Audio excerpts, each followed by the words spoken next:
I noticed that Brexit made it into the news a couple of times while I was away, and won't retread some of that because that's all kind of amusing, deals falling apart, people resigning, all that sort of stuff. But there was a topic around Scotland's science minister wanting to protect research from Brexit, which I found quite interesting, which was in effect, also brought a question around students and getting visas and ensuring that sort of cross flow that had been happening can still happen, and it doesn't disadvantage anyone trying to get an education or trying to do research or anything like that.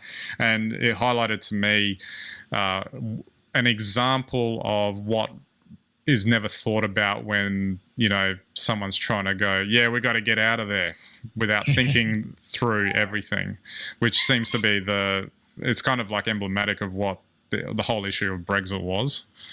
Yeah. Well, look, I think there's two ways to see Brexit. So, I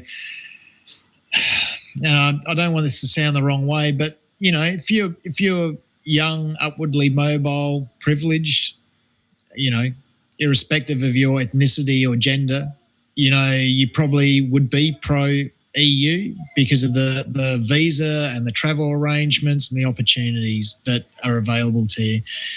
If you're not in Britain, then you probably are unlikely to be working in science or higher education or roles like that. Whatever role you might be in, Brexit makes sense. And of course, neither side probably really understands the other side's view. The thing is for Brexit is that the EU spends a lot of money on science. And of course, to access that money for research, you need to be an EU member. Then there's a second complication as well around the visa requirements. So,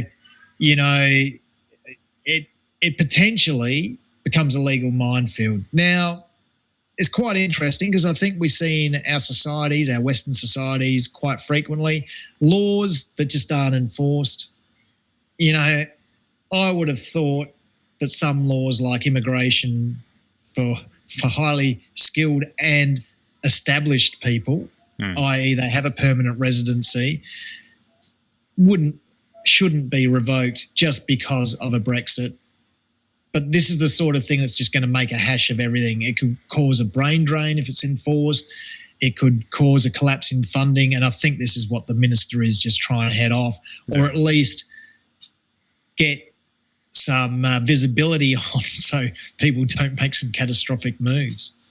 And if it's not just this, imagine all of the other significant areas where there could be potential impacts. And if you look at just this one and what could happen, and then you try to multiply that out nationwide for the UK, it could be very problematic.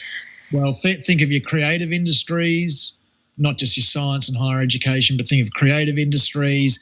Think of industries that have footprints, such as, and there is trade within the EU, big trade, and that's where this potentially, this could be a real train wreck. So I don't know. I think the best thing to happen would be that they Brexit however they choose to do it, and then they probably just choose not to enforce some of the realities because it's not going to be good for anyone, EU as well.